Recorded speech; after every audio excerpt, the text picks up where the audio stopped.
tema de las 7 iglesias.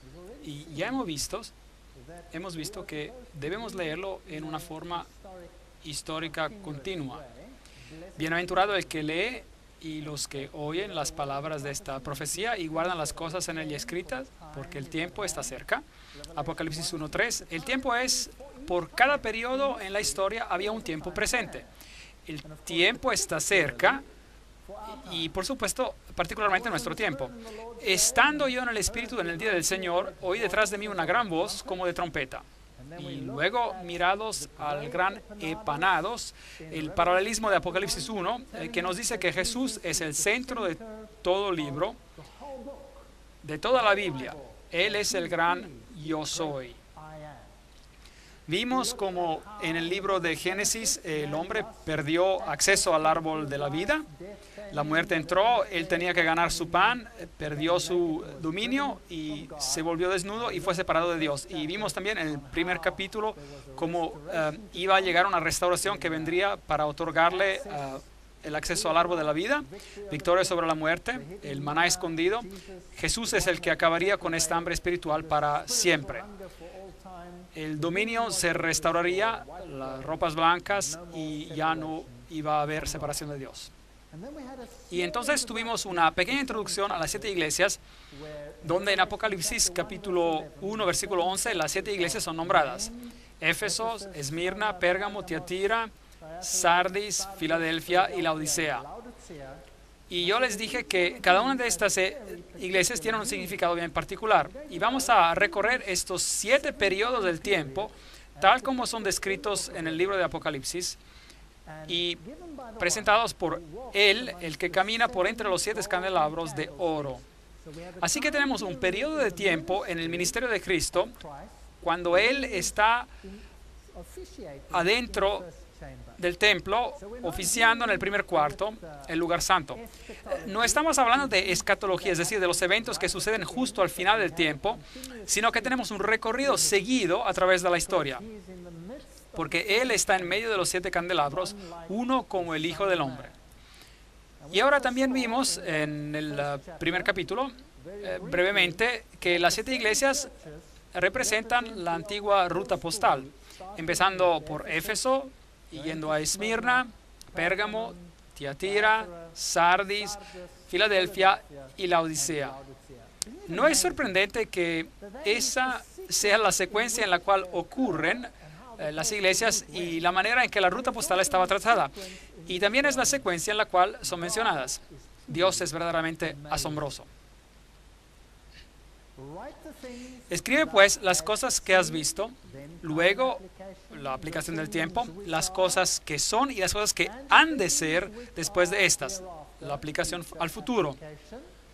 Respeto al misterio de las 7 estrellas que has visto en mi diestra y de los 7 candelabros de oro.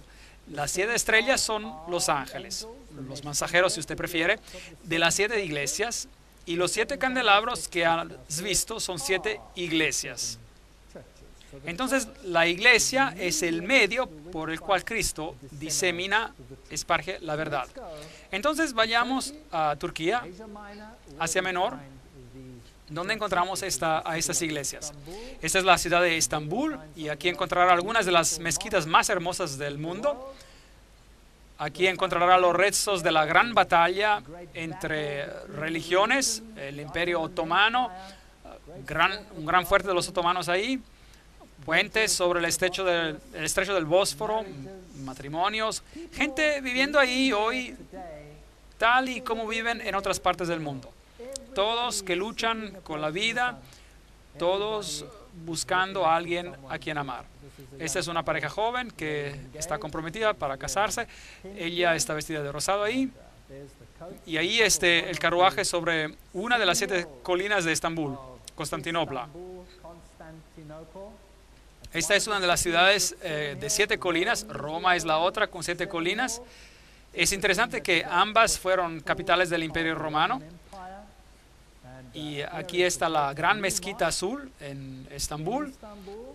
Tremendas edificaciones que representan una de las más grandes religiones del mundo.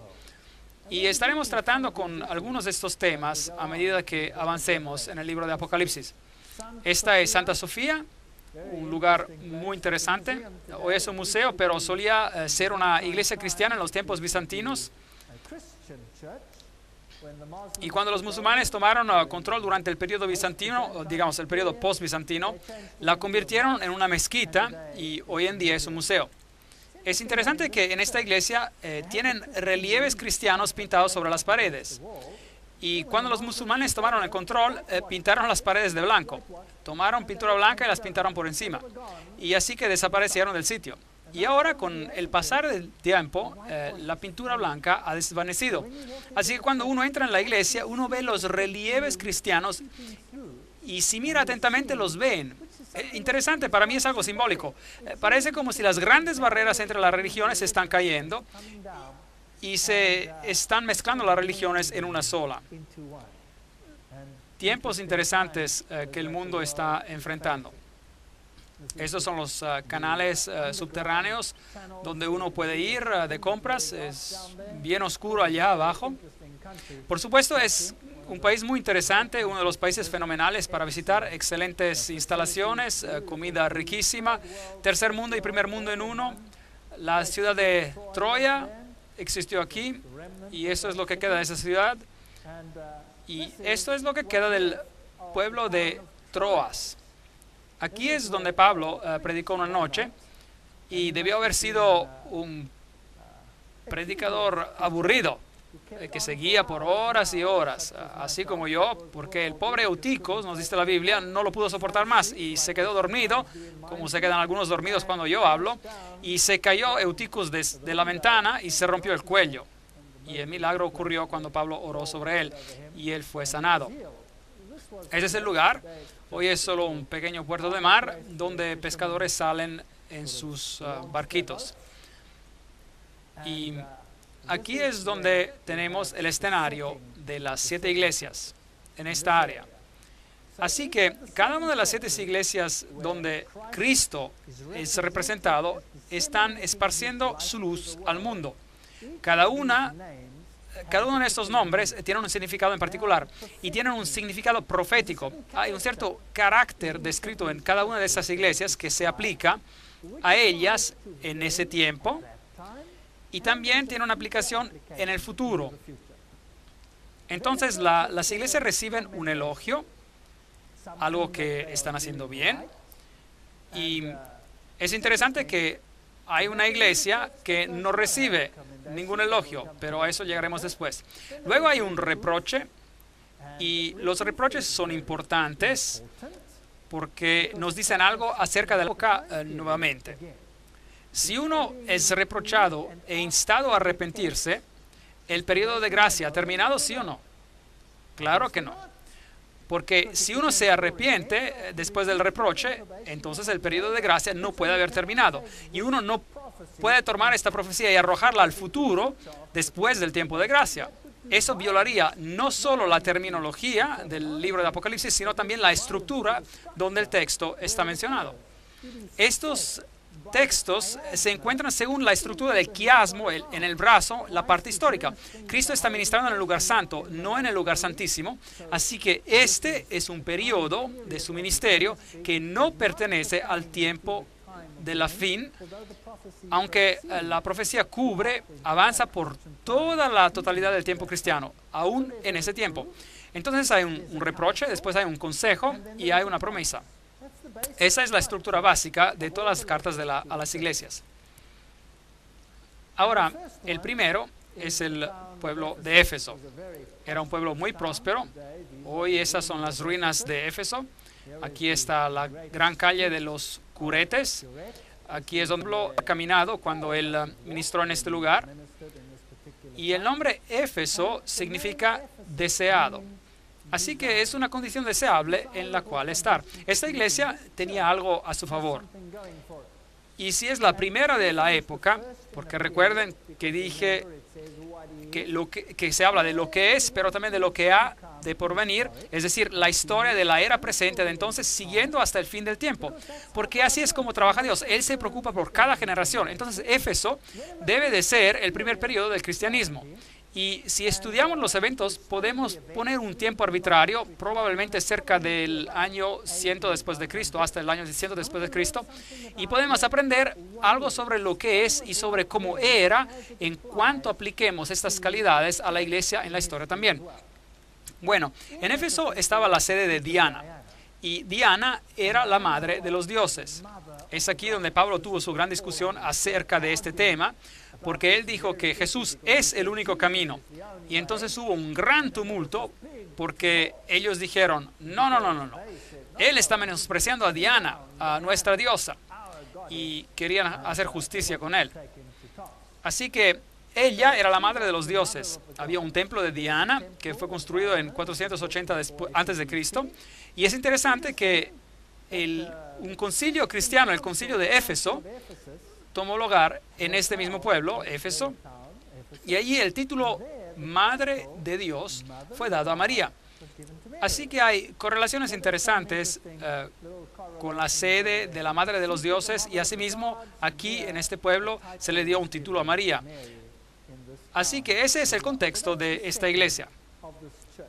Leamos la carta a la iglesia. Apocalipsis capítulo 2, versículos 1 a 3. Escribe al ángel de la iglesia en Éfeso: el que tiene las 7 estrellas en su diestra, el que camina en medio de los 7 candelabros de oro. Y ya hemos hablado sobre ese texto. Yo conozco tus obras, tu arduo trabajo y tu perseverancia, y que no puedes soportar a los malos. Este es el elogio.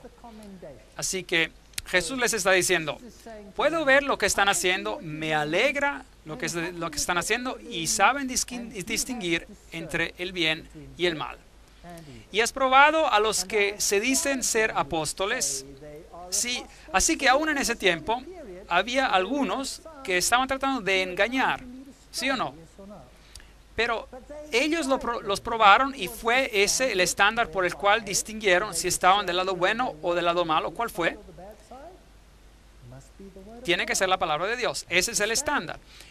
Y dice, y has probado a los que dicen de ser apóstoles y no lo son. Así que había engañadores y mentirosos en la iglesia primitiva, y lo veremos en las conferencias que siguen también. Y los has hallado mentirosos. ¿Cómo los halla mentirosos? ¿Cuál estándar utilizas para encontrar los mentirosos? ¿Los sentimientos? ¿O debe haber algo sobre cuál basarlo? Seguro que debe haber algo sobre cuál basarlo. La palabra de Dios. Y has sufrido, has sido perseverante, has trabajado arduamente por amor de mi nombre y no has desmayado. Ese es un buen elogio para la iglesia de Éfeso. Todavía mantienen su integridad. Pero hay un reproche. Pero tengo contra ti que has dejado tu primer amor. Así que esa primera llama que tenía la iglesia, esa llama que uno siente cuando se convierte y uno corre para esparcir el mensaje, se habían enfriado un poco. Recuerda, por lo tanto, de dónde has caído, arrepiéntete, da la vuelta, es decir, y haz las primeras obras. Entonces, habían llegado a un estado de autocomplacencia hasta cierto punto, pero ellos sabían distinguir lo correcto de lo incorrecto. Eso es bueno. Ellos trabajaban y laboraban para Dios, y eso era bueno. Pero ese primer entusiasmo había disminuido un poco.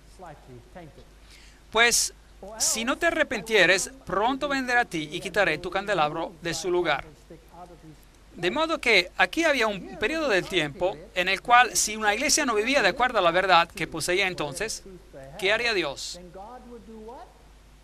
Les quitaría el candelabro y se lo daría a alguien más. Un punto muy importante. Así que en esta época todavía estamos tratando con el hecho de que si uno no vivía de acuerdo a la luz que tenía, Dios eventualmente tomaría esa luz y se la daría a alguien más para que la llevara. Pero tienes esto, que aborreces. Eso es extraño. Dios aborrece, odia algo, y los encomienda por odiar, aborrecer algo aquí. Que aborreces las obras de los nicolaitas, las cuales yo también aborrezco. Recuerden, este punto es muy importante. Dios odia, aborrece a los hechos, lo que la gente hace. ¿Aborrece, odia él a la gente? No, porque de tal manera amó Dios al mundo que ha dado a su Hijo unigénito para que todo aquel que cree en él no se pierda, sino que tenga la vida eterna. Dios ama a las personas, pero odia los sistemas falsos de adoración. ¿Podemos entender claramente este punto esta noche? Porque vamos a hablar de ciertos asuntos bien importantes y no quiero que tengan la impresión que estoy hablando en contra de gente. Estoy hablando acerca de sistemas. ¿Entendemos eso? Si un sistema no enseña la verdad, sino que propaga cosas erróneas, entonces Dios odia a ese sistema, ¿sí o no? Sí, Él ama la verdad y odia, aborrece el error. Él ama a toda la gente a pesar de sus errores y sus fallas. Aún antes de que supiéramos que Él existiera, Él estuvo dispuesto a morir por nosotros, ¿cierto? No debemos olvidarnos de esto, nunca. Así que ellos tienen algo a su favor, y es que odian a las obras de los nicolaitas, los cuales Dios también odia también las obras. Entonces la iglesia primitiva tenía el discernimiento para odiar a los nicolaitas. ¿Quiénes eran ellos? ¿Quiénes eran? Nicolaos, nicolaitas, Nicolás. Ellos eran un grupo que enseñaba, era una secta agnóstica, que enseñaba que la ley de Dios no se aplicaba al hombre carnal, porque el hombre era carne y espíritu. Por lo tanto, lo que el hombre hacía en su carne no se aplicaba a su espiritualidad. Es una forma común de pensar hoy también. De modo que lo que los nicolaitas enseñaban en ese entonces también lo enseñan hoy. Nicolaos o Nicolás era el culto a Poseidón, el dios del mar. Los nicolaitas. Nicolás. ¿Ha escuchado ese nombre hoy en día? Claro, si hoy adoramos en el santuario de San Nicolás. No lo encontrarán en la historia, pueden buscar en la enciclopedia británica. Ahí dice que es un individuo ficticio, probablemente del culto de Poseidón. Muy interesante. Jesucristo es Dios. Jesucristo es el Salvador. Jesucristo es el que nos salva. Y ahora celebramos su cumpleaños, ¿en qué día? El 25 de diciembre. La Biblia dice que los pastores estaban en los campos afuera, así que no pudo ser el 25 de diciembre. El dios Zeus o Júpiter, su cumpleaños era el 25 de diciembre. El dios Osiris, su cumpleaños era el 25 de diciembre. Podría nombrarle a todos los dioses antiguos. Las principales deidades tenían sus cumpleaños el 25 de diciembre. Ahora, si la Navidad, Christmas en inglés, es decir, que significa la misa de Cristo en inglés, era realmente la fecha del nacimiento de Cristo, entonces, ¿por qué celebramos a Nicolás en ese día particular? ¿No es interesante? Y luego se les pide a los niños que pregunten a quién para sus regalos. En las religiones nórdicas, a Nicolás, y él viaja por el cielo justo como los dioses antiguos viajaban por el cielo el 25 de diciembre en un carruaje. Y si era Zeus o Júpiter, era jalado por un macho cabrío. Pero si era un dios nórdico, y nosotros, es decir, los anglosajones, tenemos una religión nórdica, porque de allá es donde venimos de los godos, del pueblo godo, entonces el dios era jalado por renos. Y él podía discernir lo bueno y lo malo, era eterno, vivía por siempre, y cada año sabía cuál niño era bueno y cuál niño no. Entregaba los regalos y él se iba. Todo eso en el 25 de diciembre. Y los niños hoy se olvidan de Jesucristo y dicen Papá Noel. ¿Eso es bueno o malo? Entonces, lo que estamos celebrando es el día de Nicolás y amamos a los nicolaitas. Pero la iglesia primitiva los odiaba. No odiaba a los individuos, pero al sistema. Al vencedor le daré a comer del árbol de la vida que está en el medio del paraíso de Dios. Apocalipsis 2, 4 a 6. Hoy Cristo está siendo suplantado por el sistema en forma sutil, pero es peor de lo que parece. Aquí está la calle de los Curetes, y aquí es donde Pablo debió haber caminado. Aquí es donde se encontraban las estatuas de los personajes prominentes del pueblo, y cada uno tenía una cabeza, y si uno tenía mucho dinero, uno contrataba a un escultor para que le hiciera una cabeza y la pusiera allí. Y uno pagaba alquiler como uno paga por el teléfono o la casa o algo así. Y si uno se le acababa el dinero o dejaba de pagar, pues tumbaban la cabeza y ponían la de alguien más, alguien que pudiera pagar el alquiler. Así que cuando uno caminaba por allá, uno estaba en toda su gloria si uno podía pagar el alquiler. Aquí había un templo al emperador de Traiano. Templos como este eran, por supuesto, dedicados a muchos dioses, y el emperador romano era, por supuesto, una deidad, el emperador romano, y era la reencarnación del dios del sol.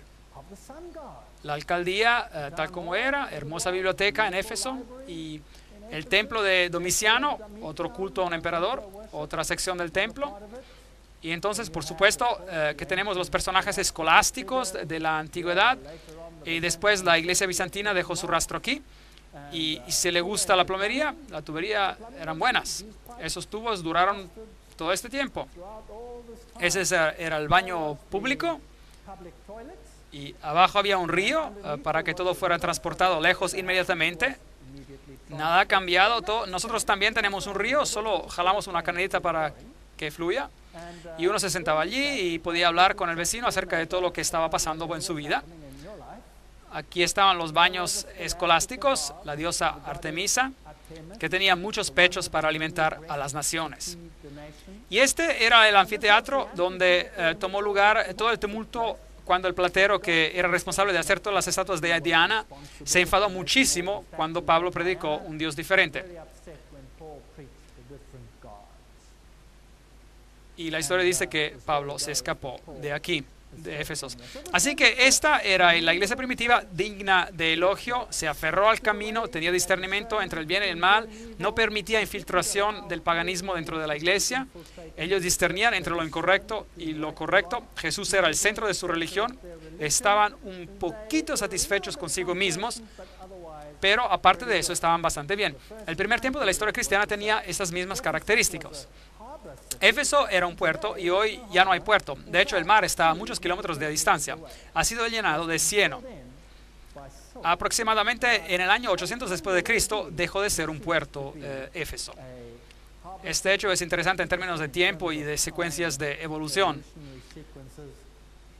Hoy en Éfeso uno puede ver que Roma ha levantado esta estructura, la cual fue aparentemente vista en una visión como el lugar donde vivió María, porque Juan vivió en Éfeso. Y Jesús dijo a Juan: he ahí a tu madre, y él recibió a María en su casa en Éfeso. Pero esto ha sido determinado como, de hecho, falso. Pero de todas formas, aquí es donde muchos vienen a adorar a los pies de María. Todas las religiones vienen aquí: católicos, peregrinaciones de protestantes, aún hasta naciones islámicas vienen a este lugar en particular. Bueno, el próximo periodo de tiempo es Esmirna. Desde el año 100 después de Cristo probablemente hasta el año 313 después de Cristo, porque este fue un tiempo de tremenda persecución. La palabra mirra está escondida en la palabra Esmirna y significa aroma dulce, un aroma de sacrificio. Y si uno considera la ciudad misma, había un santuario a la diosa Némesis. Policarpo fue su primer ministro y fue martirizado. Interesante. Y en esta representación vemos los 10 días de persecución. La Biblia dice que hay que tomar un día como un año, por un año en profecía. Y hubo un periodo en la historia de la iglesia primitiva cuando fueron perseguidos muchísimo por alrededor de 10 años. La respuesta es sí. Hubo un emperador por el nombre de Dioclesio, y él decretó un periodo de persecución, el cual fue muy intenso y terminó en el año 313 después de Cristo. O sea, desde el año 303 hasta el año 303, cuando Constantino revistió su paganismo de cristianismo. y el cristianismo se convirtió en la religión oficial del imperio. Entonces, leamos lo que dice aquí acerca de esta iglesia en particular. Escribe al ángel de la iglesia de Esmirna, el primero y el postrero, el que estuvo muerto y vivió. Dice esto: yo conozco tus obras, tu tribulación y tu pobreza. Así que estaban pasando por tiempos difíciles. La iglesia primitiva creció rápidamente, las cosas iban bastante bien, hasta que esta religión comenzó a desafiar a la religión oficial. Y entonces la persecución se desencadenó. Y tan pronto que uno desafía a los paradigmas del mundo, hay persecución. Yo conozco tus obras, tu tribulación, tu pobreza, aunque eres rico. Y la blasfemia de los que dicen ser judíos, es decir, cristianos. En la iglesia primitiva se usaban las palabras cristiano y judío intercambiadamente. Y ellos no lo son, sino que son sinagoga de Satanás. De tal manera que hay dos iglesias en este mundo: aquellos que representan a Dios y a su Hijo, y aquellos que representan a otro poder. Entonces, esta iglesia tiene un elogio aquí, pero no hay reproche, ninguno en absoluto. No temas lo que has de padecer. El diablo echará a algunos de vosotros en la cárcel para que seáis probados, y tendréis tribulación por 10 días. Ahí tenemos un periodo de tiempo mencionado de manera particular. La persecución diocleciana tomó lugar durante ese periodo. Sé fiel hasta la muerte y yo te daré la corona de la vida. Ahí está la promesa de la restauración. El que tiene oído, oiga lo que el Espíritu dice a las iglesias. El vencedor no sufrirá daño de la segunda muerte. Interesante teología que vamos a tratar en conferencias siguientes. Apocalipsis 2, 10 a 11. Así que aquí está una iglesia que no tiene reproche. Es una de las únicas dos iglesias entre las 7 que no tiene reproche, solo un elogio. Eso es muy deseable. Pero, ¿qué tuvo que pasar para que llegaran a eso? Persecución. Ven, bajo los tiempos de persecución, la escoria se separa. Y lo que pasa bajo la persecución es que aquellos que son conocidos por su forma de religión, ellos se quedan atrás, porque llega a ser muy doloroso aferrarse solo a una forma. Entonces se dan por vencidos. Por tanto, si de verdad quieren mantenerse firmes en tiempos de persecución, más vale que estén bien fundados en la roca. Más vale que sepan lo que creen y por qué lo creen. Y es por eso que el libro de Apocalipsis es muy importante, porque nos dice que vendrá un tiempo de angustia como nunca hubo. Y más vale que creamos en lo que creemos si queremos estar firmes durante ese tiempo. ¿Será que hubo tal persecución? ¿Será que alguna vez existió Diocleciano? Bueno, los llevaré de regreso a esa ciudad de Las Palmas, Palmira, con esta gran calle de columnas romanas, como la vimos en la conferencia anterior. Y aquí están los pilares del templo de Bel en el fondo y estos grandiosos arcos. Y mientras uno recorre esa ciudad, uno llega a este letrero que dice campamento de Diocleciano. Interesante, así que este emperador tenía su campamento y a sus soldados aquí, desde donde él dirigía su persecución a la iglesia cristiana primitiva. Muy interesante. Esta persecución purificó a la iglesia de todos aquellos que se aferraron al pan y al pescado, por decir, pero aquellos que se aferraron a la roca, ellos fueron elogiados. De modo que este fue el gran campamento diocleciano. Y la Esmirna moderna se llama Izmir, una capital bastante moderna. Esto es todo lo que queda de la antigua Esmirna, no mucho. Pero nos cuenta de una historia y de un tiempo interesante. Esos son jóvenes riéndose y divirtiéndose en Esmirna como en cualquier otra parte del mundo. ¿Y saben qué? Yo creo que Dios los ama. Y a Dios le encantaría que tuvieran el conocimiento completo de la verdad, así como a Él le gustaría que tú y yo tuviésemos ese conocimiento, un conocimiento completo de la verdad. Pero si uno tiene la verdad y la defiende, esto es lo que le puede pasar: persecución. Este es el Coliseo donde fueron perseguidos, donde Nerón quemaba a los cristianos Los usaba como antorchas humanas, se los daba a comer a los leones. Gran sufrimiento y muerte ocurrieron aquí, mientras la gente fue aniquilada a causa del odio entre las naciones, entre las religiones. Ahora estamos entrando en una época muy interesante de la historia hoy en día, donde la tensión entre religiones está muy elevado. ¿Ha notado eso? Y quizás la solución al problema, que parece tan lógica, es de no ser tan fanáticos. Es que es tan doloroso ser fanáticos. ¿Por qué no llegar a un acuerdo para que todos llevemos bien? Comprometer un poco solo. Es verdad. Es verdad. No tendría ningún problema con cientos de religiones en el mundo. Pero tan pronto que como se incorpora a la persecución y nos lleva a destruir a todo aquel que crea algo diferente a lo que uno cree, ahí empieza el problema. Pero, ¿qué pasa si finalmente nos unimos y pretendemos que servimos al mismo Dios? Entonces tendremos paz, paz definitiva. ¿Será que sí? ¿Es que la paz se encuentra en llegar a un acuerdo? ¿Sí o no? Bueno, ese es un problema. La iglesia primitiva descubrió eso. Y entonces llegó la persecución y fueron purgados, depurados. Cuando Satanás no pudo destruir a la iglesia con la persecución, porque cuando él quemaba a un cristiano, 10 tomaban su lugar porque veían la fe de estas personas, que con amor en sus voces y cantos en sus labios y oraciones por aquellos que los perseguían, y no bombas, oraciones por los que los perseguían, y ellos morían por su fe, y otros se paraban y tomaban su lugar. Y si eso no le funcionó a Satanás, ¿qué intentó después? Pues, ¿qué tal usar las tácticas de Balaam? Es que Balaam trató de maldecir al pueblo de Dios. Balac quería maldecirlos porque eran una amenaza para él. Pero cada vez que trataba de maldecirlos Balaam, ¿qué pasaba? Una bendición salía de su boca. Un gran problema, un gran problema. Aquí estaban los hijos de Israel y este profeta Balaam se le ofreció un montón de dinero para que los maldijera, pero no funcionaba. Así que inventó un plan y dijo, ¿saben qué?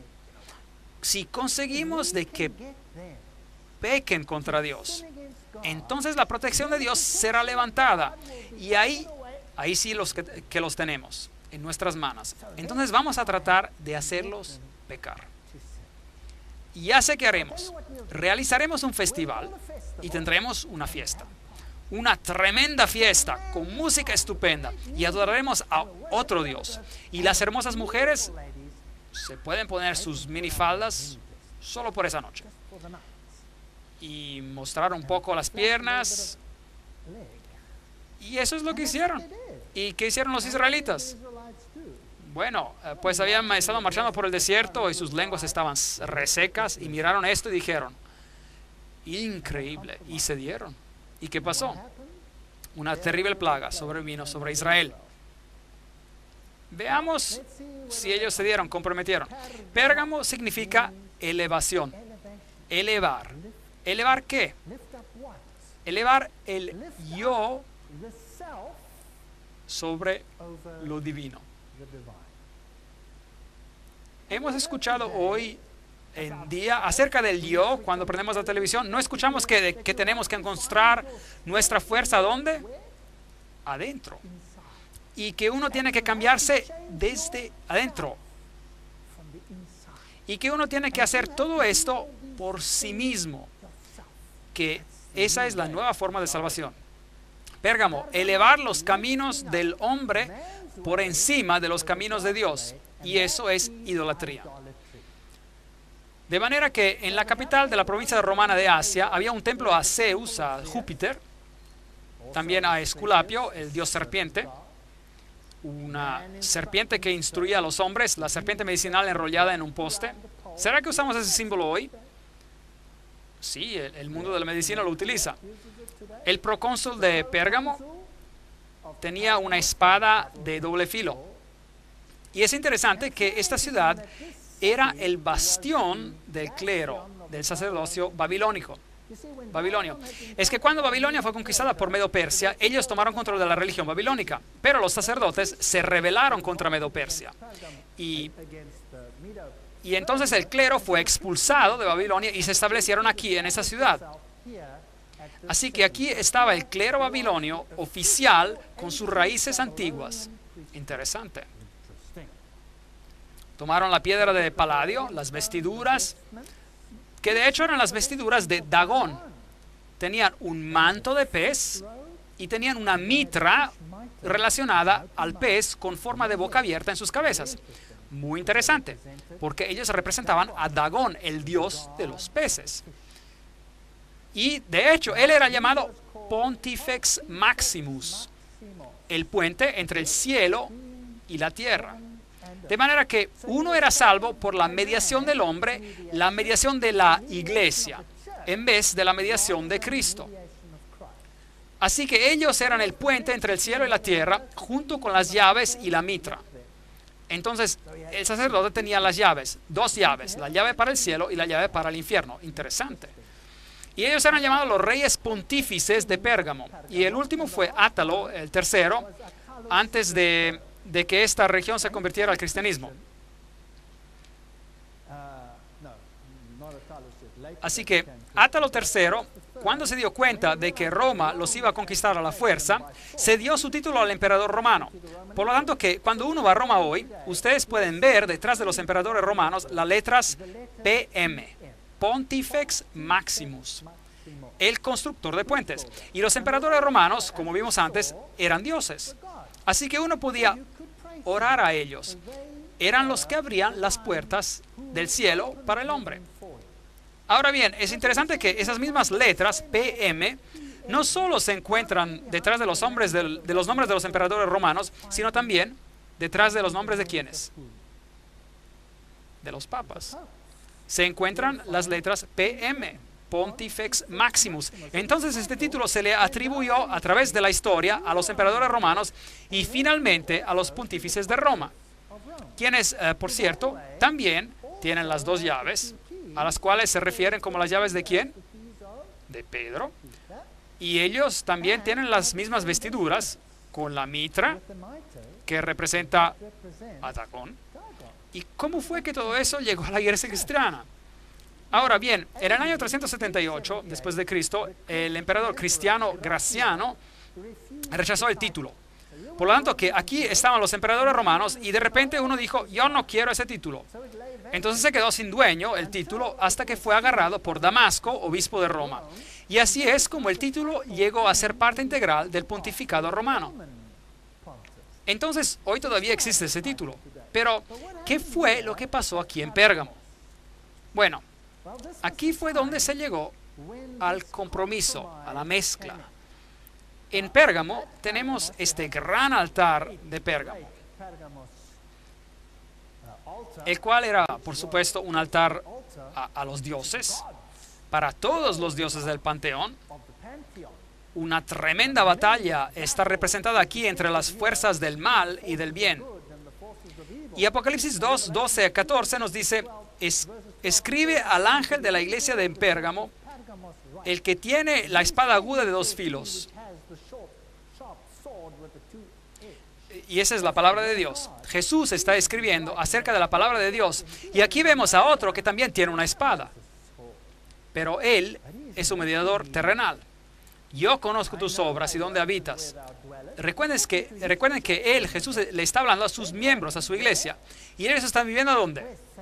¿Dónde está el trono de Satanás? Increíble. De manera que ese sacerdocio, que supuestamente es otro Bab-el, portal a Dios, es una abominación de Satanás. Es la sede de Satanás, donde está el trono de Satanás. Pero retienes mi nombre, o sea que esta iglesia seguía aferrándose a la verdad a pesar de esas circunstancias, y no has negado mi fe ni aún en los días de Antipas, un nombre muy interesante, Antipas, mi testigo fiel, fue muerto entre vosotros donde había Satanás. La segunda vez que se menciona esto. Entonces aquí vemos a alguien que prefirió morir en vez de negar su fe. Y él lo llama Antipas. Ahora bien, Antipas podría ser, algunos dicen, un personaje histórico. Y algunos dicen que fue este o aquel, o otra persona, un pastor de esa iglesia que fue fiel en ese tiempo, etc. Pero la palabra Antipas también significa antipontífice. Así que el nombre podía tener un sentido espiritual y simbolizar a ese individuo que afirmaba ser el que mediaba entre Dios y el hombre, de tal forma que la mediación se había movido de Dios y Cristo al hombre, y esto era un problema. Y la gente fue elogiada por ser como Antipas. Pero tengo unas cosas contra ti. Aquí está el reproche. Que tienes ahí a los que retienen la doctrina de Balaam. Aquí está. Que enseñaba a Balac a poner tropiezo ante los hijos de Israel y a comer de cosas sacrificadas a los ídolos y a cometer fornicación. Así que algo había entrado a hurtadillas adentro de la iglesia, porque hay algunos que siguen la doctrina de Balaam. Y hemos hablado de la doctrina de Balaam, ¿qué era? Hacerlos comprometer, mezclar, hacer que pecaran, instarlos a que rompieran a la ley de Dios. Y ahí sí que los tendremos bajo control. Así que aquí hay un compromiso en el cual una doctrina está siendo enseñada, la cual guiará a la gente en el camino equivocado y empezarán a servir a otros dioses.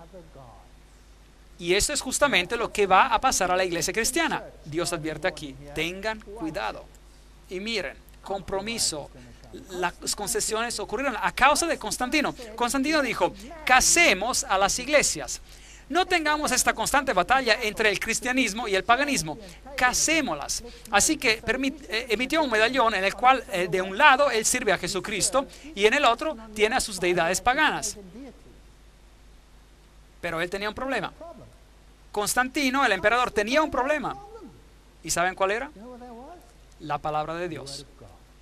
Constantino tenía un problema con la palabra de Dios, porque la palabra de Dios cortaba como una espada a doble filo. Y entonces, ¿qué hizo? Dijo, lleguemos a un acuerdo, un compromiso. Voy a dar una conferencia completa de este tema. Entonces consiguió que su sacerdote, llamado Eusebio, que él reescribiera porciones de la Biblia. Y mandó hacer 50 copias.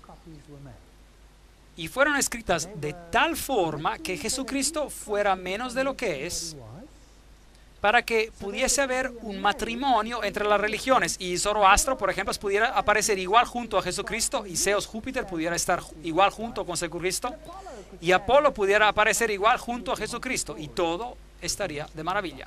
Se pudieran adorar todos. Y fue un documento ecuménico que él comisionó. Entonces introdujo a un acuerdo, a un compromiso, y Jesús tuvo que rebajarse y la obediencia a Dios fue reemplazada por la obediencia al hombre. El problema, la doctrina de Balaam. Y también tienen a los que retienen la doctrina de los nicolaitas. Primero odiaban la doctrina de los nicolaitas y ahora se aferran a la doctrina. Por tanto, arrepiéntete, pues si no, vendré pronto hasta ti y pelearé contra ellos con la espada de mi boca.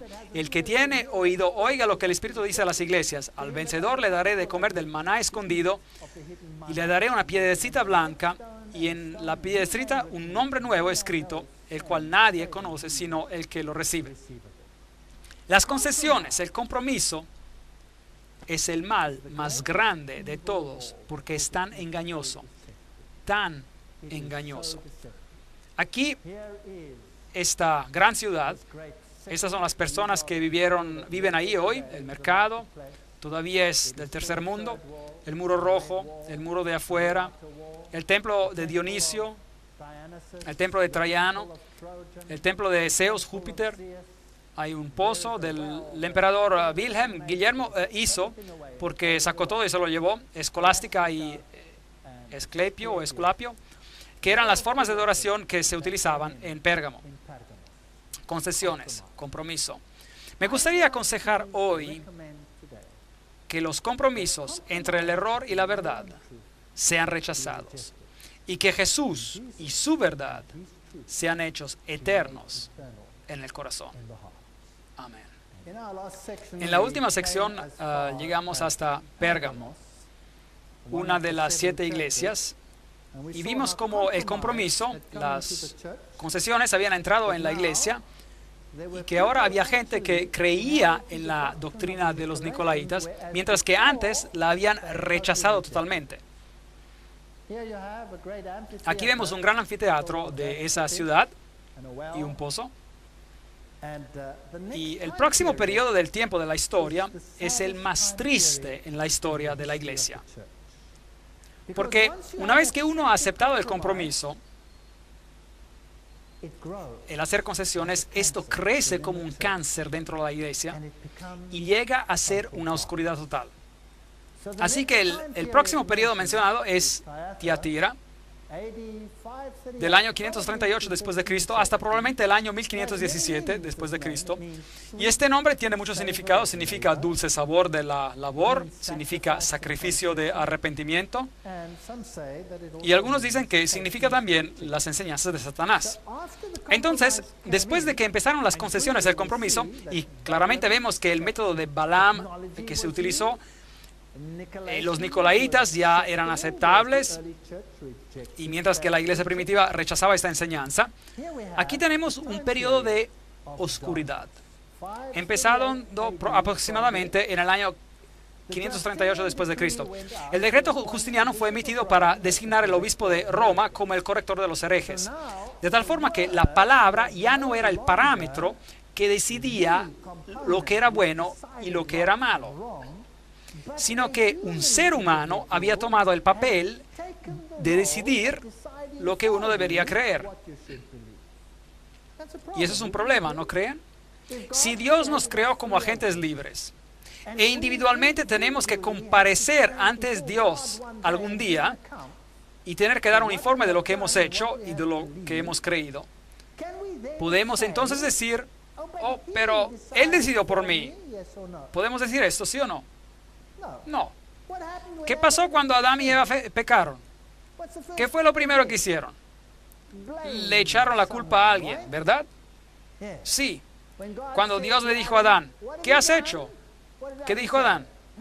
La mujer que me diste fue culpa de ella. Y cuando miró a la mujer, Dios, ¿qué dijo ella? Pues fue la serpiente la que me engañó. ¿Se acuerdan de esa historia? Entonces, una vez que nos ponemos con esa actitud y empezamos a echarle la culpa a otro, y estamos viviendo en una sociedad que echa la culpa. ¿Ha notado eso? Nadie tiene un problema en este planeta. No hay niño que tenga un problema en este planeta. Tengo mis problemas por culpa de mis padres. ¿Han ya escuchado eso? Mi padre era bien exigente, mi madre hizo esto y por esto, y es que tengo este problema hoy. Nadie tiene un problema, el problema viene de alguien más. El padre que me dices es el problema. Ahora bien, a veces eso es cierto, de vez en cuando el padre es el problema. Pero esa es una tendencia en el mundo, todos los demás son los que tienen la culpa. Entonces, ahora había un corrector de herejes. Aquí había alguien que decidía por uno en qué creer. Y si uno no lo hacía a la manera de él, ¿qué pasaba? La muerte. Ese era el fin de uno. Así que este fue el periodo en la historia cuando el hombre llegó a ser el estándar para todos los demás. Es conocido como la Edad Oscura. Una vez que uno rechaza la luz y presume ser la luz del él mismo, ahí es cuando uno tiene oscuridad. Y si el Hijo de Dios no es la luz del mundo, alguien más se convierte en la luz del mundo, entonces hay oscuridad. No hay otra solución. Entonces, Holzhauser, un teólogo católico romano, dice que esta es la iglesia de la Edad Media.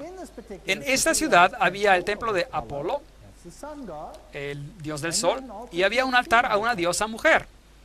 La iglesia de la Edad Media tenía un dios, hombre, y habían edificado a una mujer.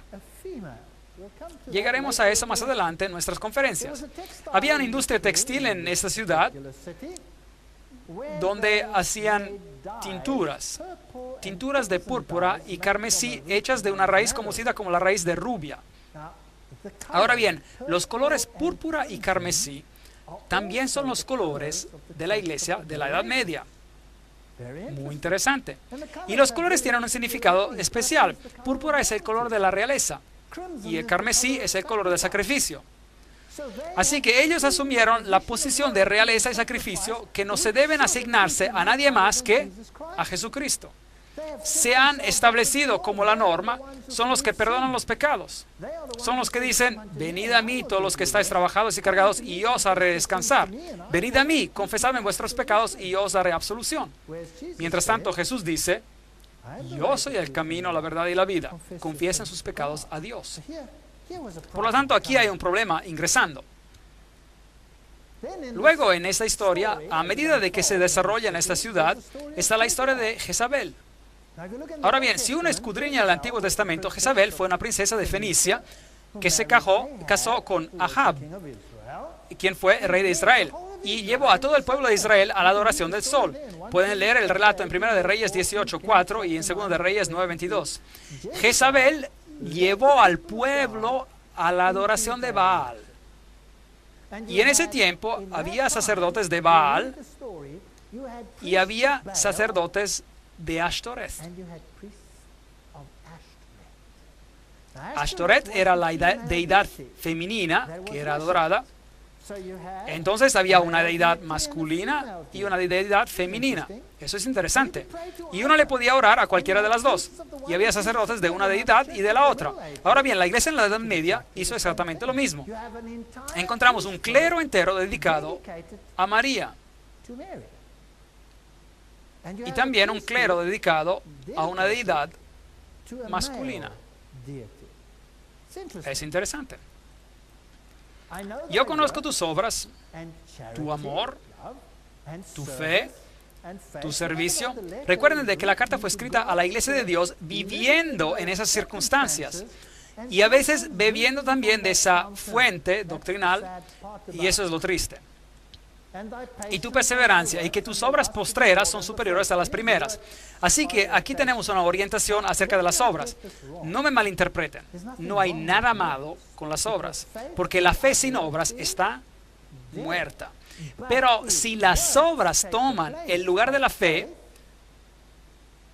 entonces la fe está muerta. ¿Me entienden? De modo que aquí había una iglesia que había desplazado el énfasis de la fe a las obras. Pero tengo contra ti que toleras esa mujer Jezabel. Ahora bien,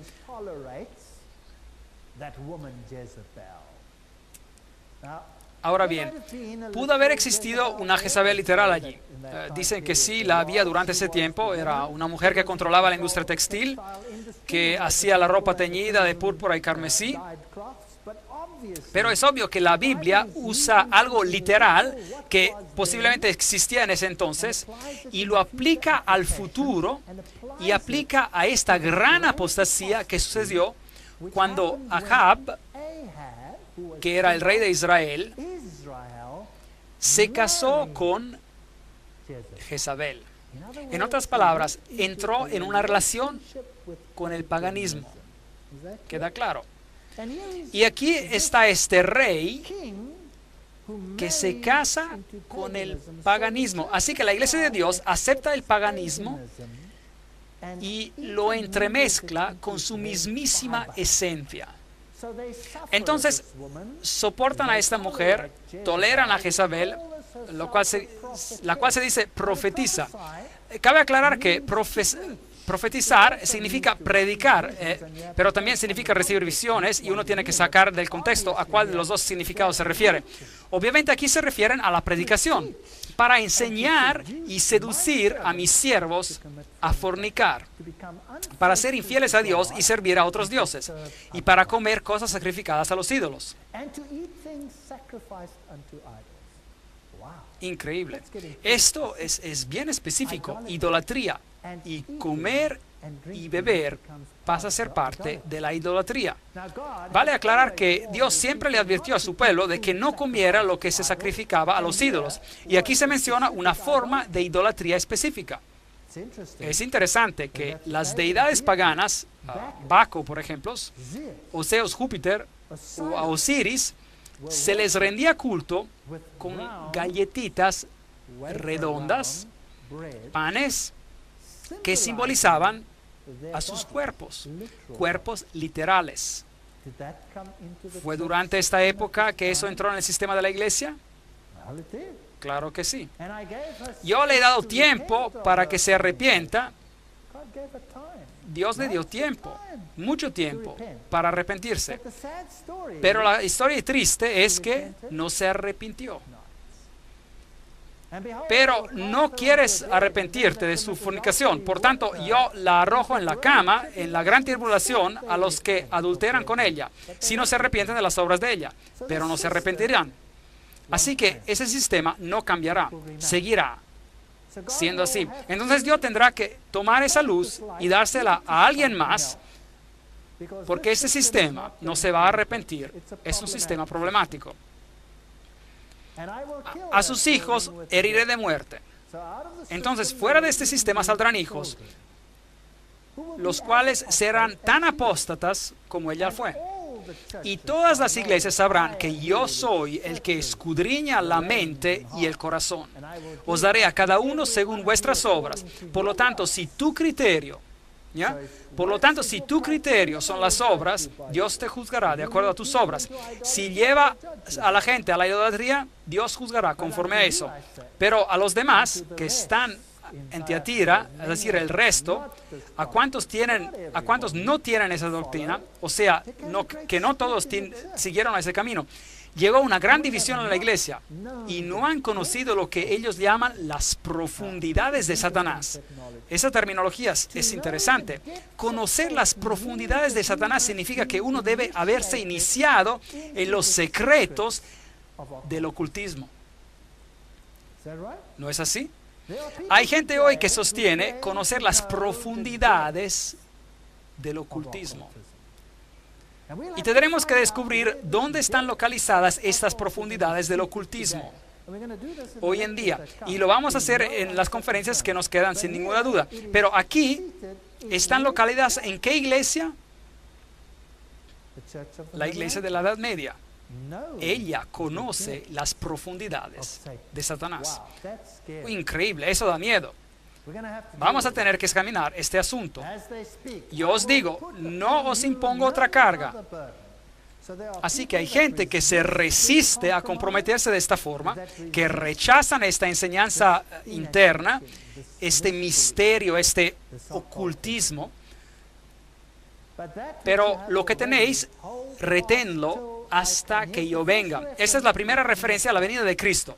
Por lo tanto, es obvio que nos hemos movido de una época en la cual la iglesia sabía lo que era la verdad, pasó a ser satisfecha consigo misma, pasó a un tiempo donde hubo gran persecución y la iglesia fue purificada. ¿Se acuerdan? Esmirna, Mirra. Y entonces pasó por un tiempo de compromiso, concesiones, Pérgamo, ¿se acuerdan? Cuando la verdad y el error se entremezclaron, y después a un periodo en el cual el hombre se postula a sí mismo como un estándar para decidir lo correcto y lo incorrecto. Y se convierte en religión para ti, para la persona, reemplazando a la palabra de Dios. Y luego entramos en el ocultismo puro. Dice el texto, retenedlo hasta que yo venga. Al vencedor que guarde mis obras hasta el fin, yo le daré autoridad sobre las naciones. Bueno, aquí está el pilar de Justiniano. Aquí está, y este por acá, conmemorando el decreto por el cual el hombre puede ahora decidir quién está en lo correcto y quién no. Y tiene el derecho de castigar aún hasta con muerte. Pilares son traídos, pilares egipcios. Estos son símbolos fálicos, de hecho, de Osiris. Esto es paganismo. Los encontrarán especialmente en Roma, por supuesto. Al centro del Vaticano se encuentra un tremendo pilar de Tutmose el III, el mismísimo faraón del Éxodo. La corona triple, que es de Medo-Persia, representa en realidad al Dios del cielo, de la tierra y del mundo de los muertos. Increíble. Es impresionante ser coronado con una corona que lo hace a uno rey del cielo, de la tierra y del mundo de los muertos. Eso es tomar el lugar de alguien más. Bueno, obviamente necesitamos un reavivamiento. La iglesia de la Edad Media se convirtió en obscuridad y llegó a ser conocida como la Edad Oscura, de hecho. Y entonces el próximo periodo es Sardis, abarcando desde el año 1517 a 1798. Significa renovación. Hablaremos más en detalle después sobre las fechas y aclararemos por qué estos periodos son importantes.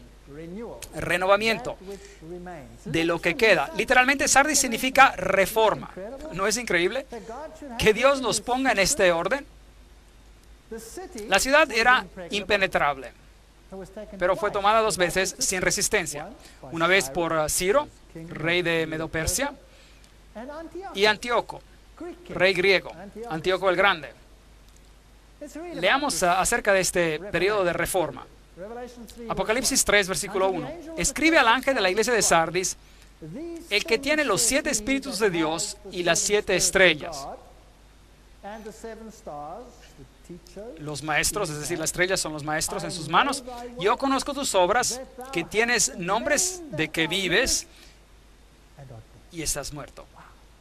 Increíble. Aquí sí que hubo una renovación. Aquí había vida que ingresaba a la iglesia. Algo había sido descubierto. La idolatría había sido dejada a un lado y había vida. Pero esta vida no era lo suficiente completa como para que fuera vida. Había muerte en ella. Sé vigilante y confirma las otras cosas que están para morir. Ese es un testimonio terrible.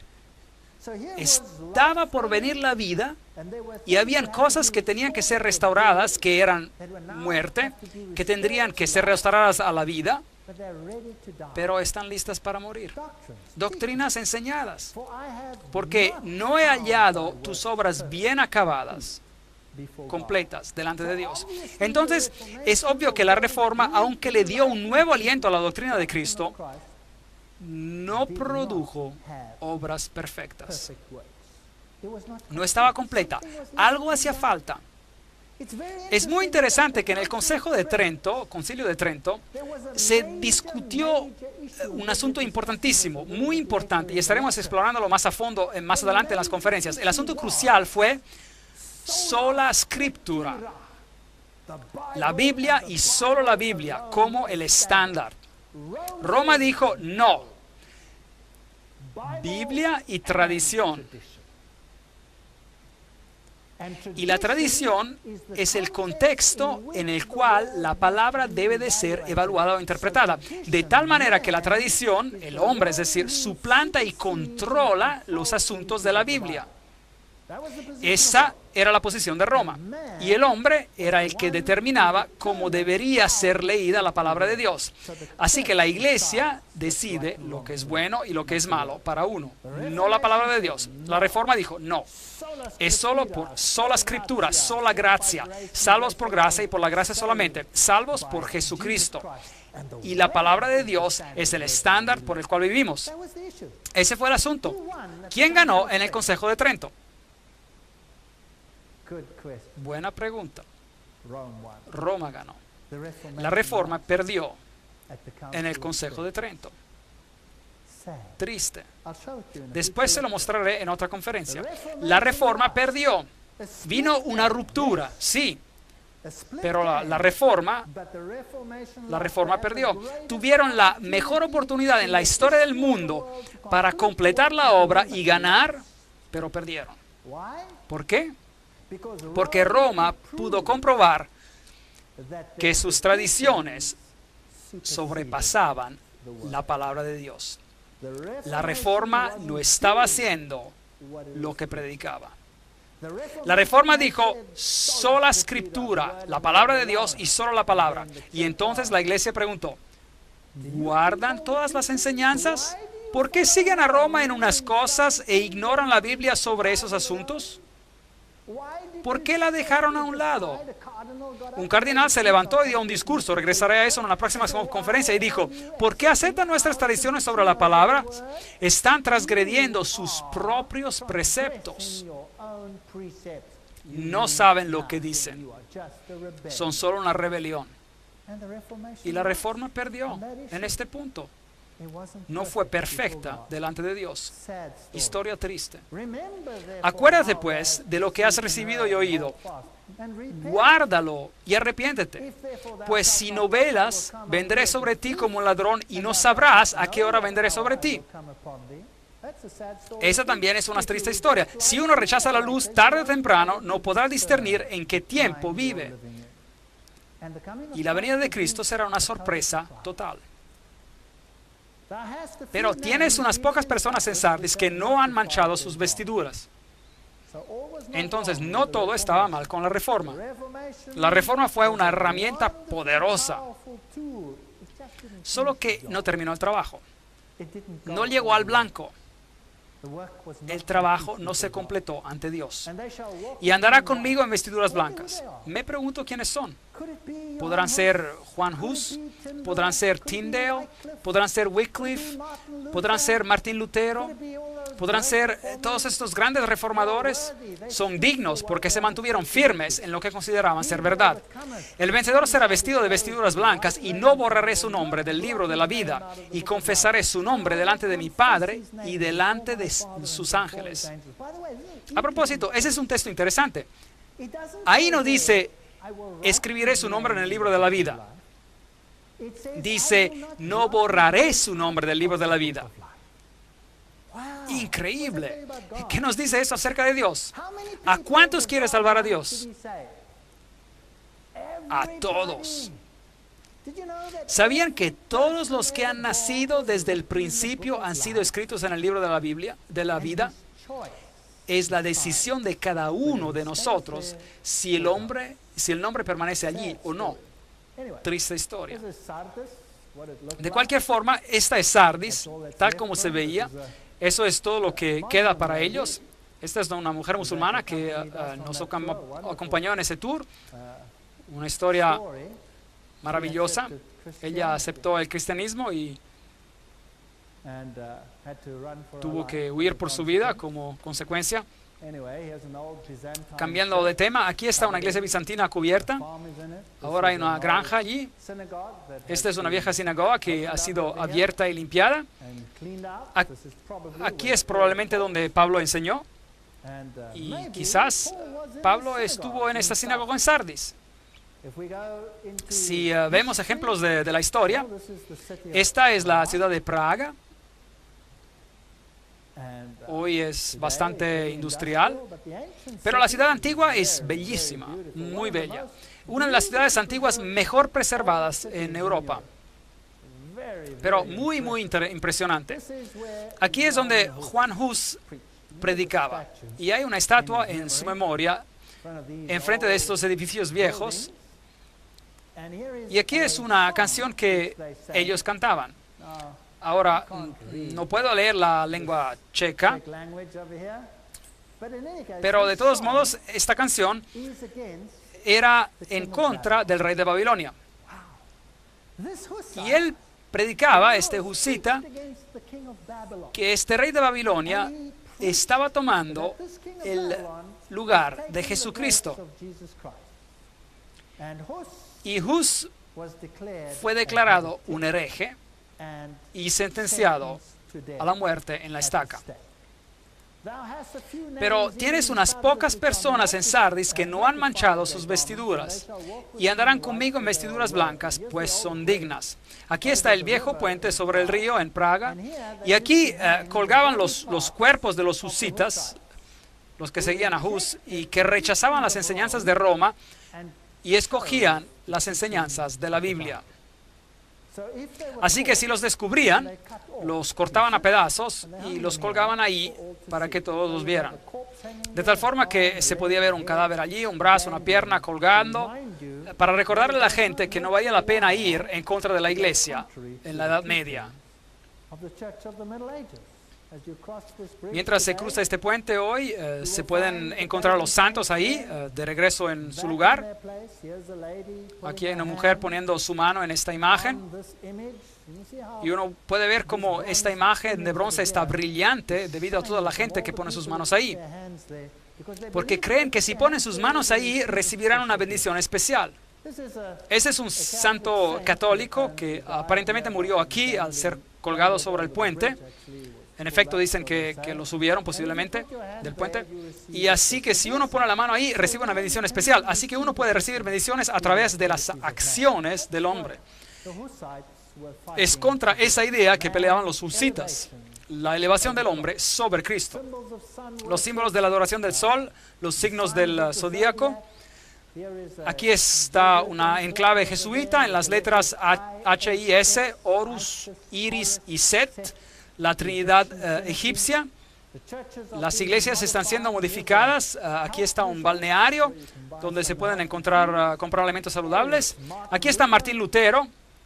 Y aquí, en esta escalera, la cual se llama la Santa Scala, Martín Lutero se levantó después de estar arrollado y dijo: el justo vivirá por fe. Y ven, esta escalera se dice que fue la escalera por la cual Jesucristo caminó cuando fue sentenciado a muerte por Pilato. Y entonces dicen que un día milagrosamente los ángeles tomaron la escalera de Jerusalén y la pusieron en Roma. Así es como llegó allí. Y entonces construyeron esta catedral alrededor. Y hoy, si uno sube la escalera arrodillado, uno puede recibir una bendición especial y 90 días de absolución. Aún hoy se puede recibir. Eso significa que por 90 días uno puede hacer lo que uno quiera y está perdonado por anticipado. Un sistema estupendo, excepto que no es bíblico. Así que miré a estos jóvenes y viejos subiendo de rodillas, gateando para subir a los escalones, tratando de encontrar perdón por lo que sea que hayan hecho o que querían hacer. Triste, ¿no? Cuando todo lo que tenemos que hacer es mirar a Jesús y decir: aquí estoy, Señor, soy un pecador, perdóname. Y Jesús nos ve y dice: no te condeno, ve y no peques más. Qué manera más maravillosa de encontrar perdón. Hier stand vor Kaiser und Reich Martin Luther 1521. Aquí se presentó Martín Lutero ante el emperador y el reino. Martín Lutero. Y dijo: aquí estoy, no puedo obrar de otra manera. O es la palabra de Dios o no es la palabra de Dios. Por cierto, Martín Lutero se dio cuenta de lo que le faltaba en terminar. Pero él no lo pudo terminar solo, todo. Sus seguidores debieron haber continuado, pero no lo hicieron. Y él se mantuvo firme. Y bueno, el resto es historia. El trabajo no se completó. ¿Y entonces qué pasó? Debido a que Martín Lutero no pudo continuar la obra, otra denominación cristiana se levantó y dijo: hey, Martín, le faltó algo. Y empezaron una nueva denominación. Y siguieron al nuevo líder que se llamaba a lo mejor Calvino, y se llamaron calvinistas. Y entonces alguien más descubrió: hey, Calvino y Martín Lutero parece que no se dieron cuenta de que la Biblia enseña algo más por acá. Y entonces tenemos a los bautistas, por ejemplo. Y entonces encuentran nueva información y los luteranos dicen: bueno, Martín no vio eso y entonces nosotros tampoco. Y los calvinistas dicen: bueno, nosotros no vimos eso tampoco, así que no vamos a seguir esa ruta. Y entonces tenemos a Wycliffe que dijo: aquí hay algo bueno que hemos descubierto en la Biblia. Como protestantes, hagamos esto. No, mejor háganlo ustedes solos. Formen su propia denominación. Y entonces, ¿qué pasó? Tenemos todas estas denominaciones, cada una con sus doctrinas que están basadas en la Biblia, pero cada una alegando tener algo diferente de las demás que las mantiene separadas. ¿Tenemos la misma Biblia, sí o no? ¿Tenemos las mismas verdades si tenemos la misma Biblia, sí o no? Entonces, ¿por qué tantas denominaciones? ¿No podemos averiguar cuál es la verdad y hacerla? Bueno, y entonces viene Filadelfia, del año 1798 al año 1844. Filadelfia significa amor de la hermandad. Atalo el segundo la construyó porque amaba a su hermano Eumenes, y era la entrada a las montañas, era una puerta abierta. Pues esta es una época interesante porque después de la reforma que había terminado, Ahí es cuando empezó la misión mundial. Carey se fue a India en el 1793, Morrison se fue a China en 1807, Moffat a África en 1817, la Sociedad Bíblica Británica comenzó en 1804, la Sociedad Bíblica Americana comenzó en 1816, la palabra se esparció por el mundo. Escribe al ángel de la iglesia de Filadelfia, amor de hermandad, esto dice el santo, el verdadero, el que tiene la llave de David, el que abre y ninguno cierra, y cierra y ninguno abre. Este es un concepto interesante, el abrir y el cerrar. Algo se está abriendo y algo se está cerrando. Y es así que Dios abre el camino a la misión mundial y el mensaje se esparce. Pero también hay algo que se está abriendo y cerrando. Había portones o puertas, si prefieren, entre los compartimentos del santuario. Y cuando entramos al próximo periodo, encontraremos que ya no estamos en el lugar santo, sino en el lugar santísimo. Entonces el ministerio de Jesús debió haber emigrado del lugar santo al santísimo, pero ese es un concepto con el cual no trataremos en detalle ahora. Yo conozco tus obras, por eso he puesto delante de ti una puerta abierta, la cual nadie puede cerrar. Pues aunque tienes poca fuerza, un grupo pequeño de creyentes, has guardado mi palabra y no has negado mi nombre. Aquí no hay reproche. Un grupo pequeño decide de que seguirán a Cristo en todo, toda la verdad. ¿Qué pasó durante este periodo de tiempo? De la sinagoga de Satanás. Así que hay la iglesia de Satanás en el mundo, de los que dicen ser judíos y no lo son, sino que mienten. Te daré algunos, y yo haré que vengan y se prostren a tus pies reconociendo que yo te he amado. Así que hay un grupo que encuentra la verdad y algo que está siendo restaurado. Por cuanto has guardado la palabra de mi paciencia. De regreso a la palabra de Dios. Obviamente hay algo que se está haciendo de manera diferente. Yo también te guardaré de la hora de la prueba. Entonces no estarán aquí justo al final, de manera que es un periodo justo antes de los últimos grupos sobre la tierra, que ha de venir sobre el mundo entero para probar a los que habitan sobre la tierra. Vengo pronto. ¿Qué le dijo a la iglesia anterior? Hasta que yo venga. Y ahora vengo pronto. ¿Se dan cuenta de que el tiempo es ya más corto? Obviamente nos hemos movido en la historia de un tiempo cuando Él va a venir, a un periodo de la historia cuando Él va a venir muy pronto. Esto es antes de los últimos eventos. Antes de los últimos eventos. Pero este grupo no tendrá parte en los últimos eventos porque serán guardados de la hora de prueba. Retén lo que tienes para que ninguno tome tu corona. Apocalipsis 3, 9 a 11. ¿Qué pasó en la historia? Bueno, si uno va a Filadelfia, encontrará unas cuantas ruinas de algunas iglesias bizantinas de la Edad Media. Y esta anciana tiene una connotación interesante para mí. Me enseñó una lección muy interesante. Le dio un abrazo y un beso a una mujer que estaba muy triste porque estaba siendo marginalizada por los demás. Y la señora me dio una mirada de reprimienda. Y voy a acordar esa mirada porque me enseñó algo. Me enseñó que uno debe respetar a la gente más por el valor de lo que son que por el valor de lo que hacen. Pero esa es una historia diferente y es para otra ocasión. Al vencedor yo lo haré columna en el templo de mi Dios. Tremendo, ser parte de los salvos. Y nunca más saldrá de allí. Vida eterna. Escribiré sobre él el nombre de mi Dios. El carácter de Dios estará en él. El nombre y el nombre de la ciudad de mi Dios. El carácter de mi pueblo. Que es la nueva Jerusalén, la cual desciende del cielo. Noten que no es una ciudad con mal alcantarillo aquí en la tierra. No, es una ciudad que desciende del cielo. Con mi Dios y mi nombre nuevo le escribiré. Apocalipsis 3, 12. Esas son grandes promesas para esta iglesia, Filadelfia. Una temporada de renovación de Filadelfia, cuando las enseñanzas de la Biblia eran tomadas en su totalidad de nuevo y combinadas con una enseñanza siguiendo todo lo que está en la Biblia. La Biblia también se esparció a todo el mundo con Satanás tratando de confundir el asunto y el pueblo de Dios supuestamente allí para representar la justicia y la verdad. Y luego viene la última iglesia, la Odisea. Y si tomamos la profecía de Daniel, donde se termina la profecía de los 2300 días, y con esta fecha muy interesante, el año 1844, vamos a tener toda una conferencia al respecto, así que no vamos a tratar de ese tema por ahora, sería demasiado complicado. La Odisea significa nación del juicio, eso quiere decir que es la última, el cumplimiento histórico del Yom Kippur.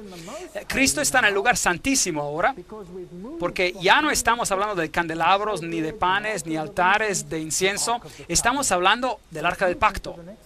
Entonces, Jesús se ha movido a la siguiente fase, el Yom Kippur, la hora del juicio. Muy interesante. Ahora, la ciudad, Antíoco, la construyó y la nombró en honor de su esposa la Odisea. Se llamaba Laodice y era un balneario la ciudad. Ellos tenían ungüentos para los ojos que fabricaban, uno muy famoso llamado colirio.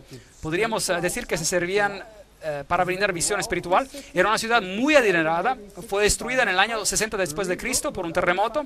La reconstruyeron con sus propios fondos, sin necesidad de fondos estatales. Eran ricos, lo tenían todo y tenían un balneario. Esas son las ruinas de la Odisea. Algunas de ellas todavía están siendo desenterradas. Aquí hay un viejo anfiteatro que no ha sido excavado todavía. Ellos tenían un sistema fascinante de tuberías. Noten todo el material aislante alrededor de los tubos. Tremendo. Ellos ponían toda esta tubería dentro de estos sistemas pesados y bombeaban el agua a todo el pueblo. No muy lejos de ahí hay pozos calientes, pero no había ninguno en la Odisea, así que bombeaban el agua y entraba a la tubería, caliente todavía el agua, y era una hazaña de la ingeniería. Y cuando salía de la Odisea, el agua ya no estaba caliente, salía tibia. Si uno se la tomaba tibia, le daba náusea y vomitaba. Y si la calentaba, se la podía tomar en forma de té o algo así. Y si la enfriaba, también se la podía tomar. Tal como hoy tenemos remedios de sal y uno se los puede tomar y bajaban, y se pueden beber. Pero cuando el agua llegaba, allá estaba tibia. Una historia fascinante de arqueología. Yo conozco tus obras, que ni eres frío ni caliente. Ojalá fueras frío o caliente. Pero por cuanto eres tibio y no frío ni caliente, te vomitaré de mi boca. Apocalipsis 3, 15 y 16. Noten que el reproche no es vendré y tomaré tu candelabro y se lo daré a alguien más. El reproche es te vomitaré de mi boca. Solo se vomita, así que esta iglesia es la última iglesia. Ya no va a haber un candelabro que se pasa, ya es simplemente una iglesia que se vomita o se escupido, por así decir. La iglesia será zarandeada y aquellos que no se ajustan serán lanzados afuera. Así que esta iglesia será zarandeada y aquellos que no se ajustan serán lanzados afuera. Entonces, ¿es una iglesia perfecta, sí o no? No, está muy mal, patética. Noten que es tibia y que no hay elogio, solo un reproche. No hay ningún tipo de elogio. Es la única iglesia donde no hay elogios. Nada. No muy lejos queda Gideópolis, donde hay unas termales muy calientes, pero en la Odisea el agua era tibia. Hoy hay muchos balnearios con esos hermosos depósitos de carbonato de calcio y todos esos pequeños pozos calientes por todas partes. Es un lugar hermoso. Todavía preparan comida saludable ahí, anfiteatros aquí como este. Y creo que este camello necesita un dentista, pero bueno. Porque tú dices, yo soy rico, me he enriquecido y de nada tengo necesidad, pero no sabes que eres desaventurado, miserable, pobre, ciego y estás desnudo. Increíble. Esta iglesia está en problemas. Aquí hay un niñito recogiendo Geberet. Es una hierba que se utiliza en la industria de la salud para calmar el dolor. Es como un anestésico y hoy esta área es conocida por sus hierbas medicinales hasta hoy en día. Es que hay un mensaje de salud asociado con la Odisea, algo para el cuerpo físico también. Pero desafortunadamente la Odisea, ellos son ricos. Pero bueno, Dios está interesado, Él está hablando acá de riquezas literales, ¿sí o no? No. Entonces, ¿son ricos en qué? Sí, correcto, en conocimiento. Tienen conocimiento bíblico. Tienen conocimiento bíblico. Como pueden ver, la Reforma no había completado la tarea. La Reforma se fragmentó porque dejaron el trabajo inconcluso. Y luego vino el turno de Filadelfia y se llevó a cabo una consolidación y la palabra fue de nuevo revelada por completo. En todos por completo. Y la Odisea heredó el conocimiento. Aquí estaba. Tenían el conocimiento. ¿Y qué le hicieron? ¿Y qué hicieron con él? Sentarse sobre el mismo. ¿Y qué hacen? Se enriquecen y se llenan de cosas y no tienen necesidad de nada. Empiezan a fingir ser iglesia. La iglesia debería ser la luz del mundo, pero esta gente finge ser iglesia. Y no saben que son despreciables, miserables y pobres, espiritualmente pobres y ciegos, que no tienen discernimiento y están desnudos, desprovistos de Cristo. Es que la fe sin obras es muerta, mientras que las obras no nos ayudan a ganar puntos porque somos salvos por la gracia y solo por gracia. Y si no compartimos lo que sabemos, entonces tenemos un problema. Y si uno es rico y cree que tiene la verdad, entonces, ¿por qué compartirla con alguien más? Lo puede hacer sentir a uno incómodo. Y hay gente que cree que tiene la verdad y que la verdad lo salvará. Bueno, los judíos también creían en eso y tenían la verdad, pero rechazaron al Mesías y lo clavaron en la cruz. ¿No lo hicieron? Por lo tanto, tener la verdad no nos salva. Tener a Jesucristo nos salva. Y si uno tiene a Cristo, entonces irá y no condenará a aquellos que no conocen la verdad. Uno irá afuera, hacia el mundo, amará a aquellos que no conocen la verdad y tratará de llevarlos a la verdad, porque Jesús murió por ti y por mí mientras todavía éramos pecadores, ¿correcto? Y esa es la manera que va a ser. Y déjeme decirle algo, nadie, y voy a decirlo de manera muy firme, nadie se salva por tener el entendimiento correcto de cualquier doctrina. ¿Comprenden eso? Si tú tienes el conocimiento perfecto de cómo ser salvo, ¿eso te va a salvar? No. Si simplemente gozas de ese conocimiento y lo tienes y te sientes rico y enriquecido, eso no te va a salvar. Aplicar ese conocimiento al corazón y hacer que Jesús sea el centro, el alfa y el omega de tu vida, ese sí es conocimiento que salva junto a tus obras. Pero sentarse sobre ese conocimiento no te salvará. Si estás enriquecido y de nada tienes necesidad, ahora bien, uno llega a ser tan rico y enriquecido y se pone a discutir sobre esto y aquello y dice, yo tengo entendimiento perfecto sobre esta doctrina y por eso tengo razón y tú no, y tú estás perdido y yo salvo. Esta iglesia está tan llena de conocimiento que tiene tiempo para debatir el asunto, dándole vueltas y vueltas como con un perro que se persigue su misma cola y no llega a ningún lado. Esta iglesia es desaventurada y miserable. Así que si están buscando la iglesia perfecta de los últimos tiempos, no la encontrarán. Tienen que buscar una que es miserable, pobre, ciega y desventurada. Entonces quizás la van a encontrar. ¿Cómo es posible? Por tanto, yo te aconsejo de que compres de mí oro refinado en el fuego para que seas rico y vestiduras blancas para vestirte. Entonces, ¿cómo nos enriquecemos? ¿Y cómo obtenemos los mantos de justicia? ¿Y cómo cubrimos la vergüenza de nuestra desnudez? ¿Y cómo obtenemos discernimiento espiritual y ungüento para los ojos para poder ver? Yo reprendo y castigo a todos los que amo. Sé pues celoso y arrepiéntete. Es decir, que si queremos hacer lo que es correcto, Dios nos pondrá en el fuego de la aflicción. Entonces, tengo malas noticias. Cualquiera que encuentre esa verdad, la verdad está con temperatura bien caliente y tendrá que cuidarse bien y comer a lo mejor mucha hierba geberit, como dice así. Aquí hay un llamado a la puerta y aquí hay un hermoso campo listo para la cosecha. Yo tomé esta foto arrodillado mirando al otro lado. Yo estoy a la puerta y llamo. Si alguno oye mi voz y abre la puerta, entraré a él. Dios no fuerza a nadie. Y cenaré con él y él conmigo. Al vencedor, hay que vencer primero. Le concederé que se siente conmigo en mi trono, así como yo he vencido y me he sentado con mi Padre en su trono. Apocalipsis 3, 20, 21. Esa es la historia de la iglesia. Finalmente, tengo que decirles que hay gente sobre esta tierra que tiene un conocimiento de la verdad, pero no se destacan por esparcirla.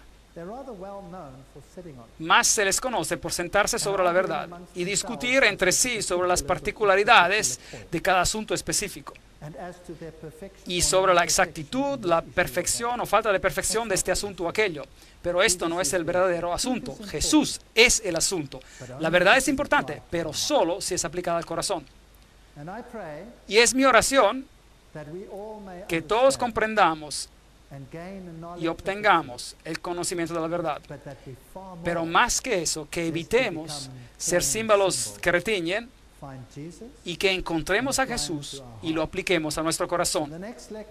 En las próximas conferencias estudiaremos de cómo la verdad ha sido tirada al piso en nuestro planeta y en qué problema nos encontramos realmente y quién controla qué y cómo lo hace. Que Dios les bendiga y les guarde y asistan a las próximas conferencias que explicarán paso tras paso toda la batalla entre el bien y el mal.